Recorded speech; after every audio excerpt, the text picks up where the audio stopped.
Oke teman-teman, kali ini sama gua lagi ya, bersama gua lagi Bara di channel Bara Vino Widodo. Nah, ini adalah channel pribadi gua ya, channel pribadi gua. Uh, Channel yang berisi tentang sebelumnya itu random ya karena niat gua bangun channel ini bukan untuk produktif, bukan untuk produktivitas atau apapun. Gua bangun channel ini buat seneng-seneng aja sebelumnya. Nah, untuk sekarang gua lagi apa namanya ya, gua mau sharing-sharing aja sih ya. Gua mau sharing-sharing tentang barbershop, tentang dunia kerja gua yang gua tekunin selama kurang lebih 8 tahun. Selama kurang lebih 8 tahun yang gua tekunin itu adalah dunia barbershop. Nah, jadi kali ini dan untuk kedepannya channel ini akan gue bikin channel yang membahas tentang dunia cukur, dunia fashion dan stylenya pria, dan dunia barbershop. Nah, terus untuk mengawali video kali ini gue mau bahas tentang apa aja skill dan langkah-langkah untuk membuka barbershop di 2024. So, simak terus channel gua, simak terus video ini. Let's go.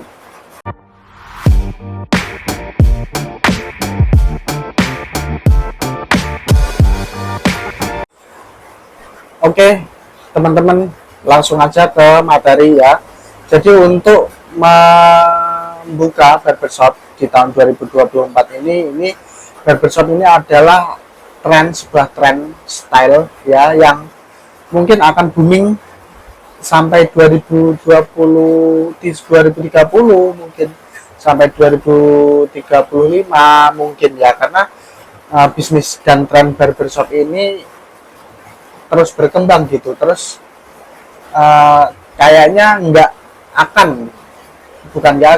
kayaknya nggak mungkin tergantikan oleh AI atau oleh mesin ya dalam waktu dekat ini. Jadi bisnis ini cukup menguntungkan bagi kalian yang mau bisnis barbershop, membuka barbershop di tahun 2025, bukan 2024. Nah, tadi salah openingnya, sekarang gua betulin 2025 ya. Nah, yang pertama apa aja? Ini yang pertama yang pastinya semua orang ketika membuka bisnis itu adalah yang dibutuhkan. Yang paling pertama menurut gue itu adalah pengalaman, yakni di sini adalah pengalaman di bidang barbershop, yaitu di bidang cukur rambut, di bidang tren style pria. Nah, jadi kalian harus mempersiapkan, misal kayak skill kalian di bidang potong rambut, terus teknisnya di bidang potong rambut, terus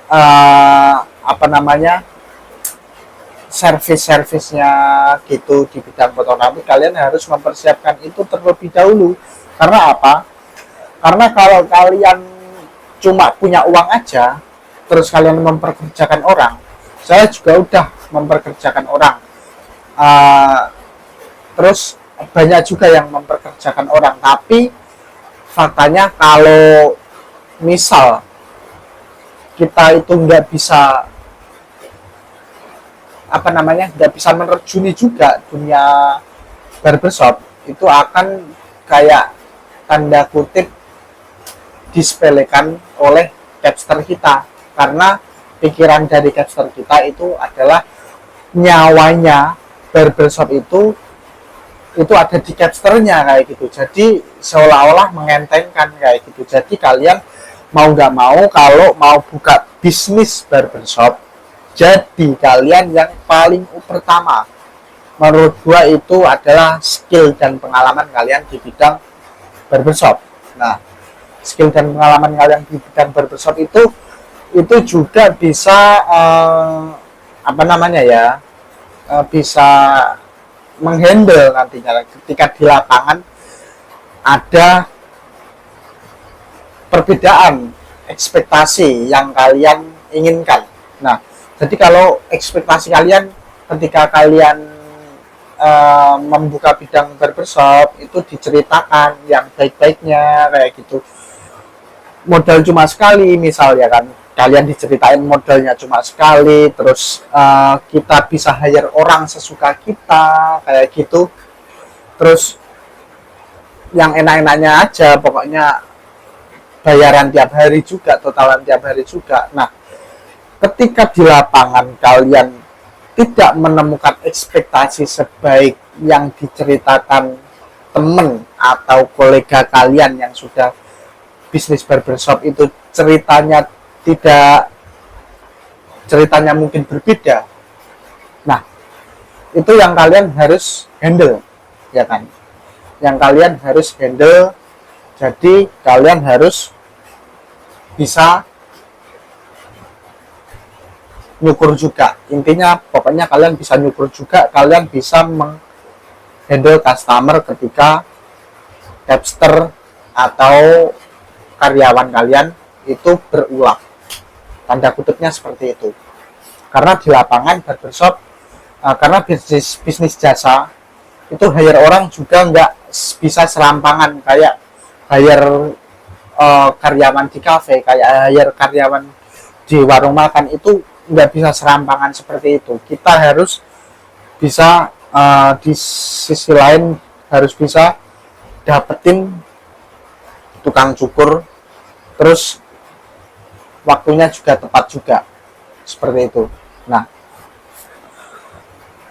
terus yang kedua apa aja? Jadi yang kedua itu kalian harus, menurut gua itu adalah kalian harus punya relasi. Kalian harus punya relasi ketika mau membuka bisnis barbershop. Jadi relasi itu penting, ya kan? Penting, seperti halnya yang dilakukan oleh orang pada bisnis-bisnis yang lain. Jadi kayak gitu. Jadi relasi itu customer base, ya kan? Customer base di sini tanda kutipnya customer base. Jadi kalau kalian punya relasi dan customer base yang banyak, misal di WA kalian itu ada 1000 WA kalian, 1000 nomor, 1000 kontak, atau bahkan 2000, 3000, itu customer base kalian. Nah, jadi kalian harus bisa memanfaatkan customer base yang seperti itu. Jadi makanya nggak naif juga kalau misal artis atau influencer atau orang yang terkenal itu bisnis bisa cepat naik. Karena apa? Karena customer base-nya orang tersebut, karena mereka sudah terkenal, itu akan cepat naik. Karena banyak orang tahu ketika si artis atau si influencer itu membuka bisnis yang baru, ya kan? Jadi customer base itu adalah hal yang sangat penting. Jadi untuk kalian terutama ini nih yang umur 20-an, ketika mau membuka barbershop, nggak cuma barbershop, ini mau buka apa aja, kalian yang umur 20-an yang masih mencari pengalaman, masih mencari dunia kerja, yang harus kalian lakukan adalah kalian harus mendapatkan customer base sebanyak-banyaknya. Itu yang gua lakukan 4-5 tahun yang lalu, ya. Jadi kalian yang nomor 2 ini adalah customer base, ya kan. Terus yang ketiga ini adalah banyak orang yang sudah memikirkannya. Ini adalah modal, ya kan. Jadi kenapa modal gua taruh di nomor 3? Sebenarnya ketiganya ini sama-sama penting dalam membuka bisnis apapun, bukan hanya bisnis barbershop. Yang pertama tadi adalah pengalaman. Yang nomor 2 tadi adalah relationship dan customer base, ya kan. Yang nomor 3 ini adalah modal, karena modal gimana kita mau buka barbershop, gimana kita mau buka bisnis, kalau modal itu tidak ada. Jadi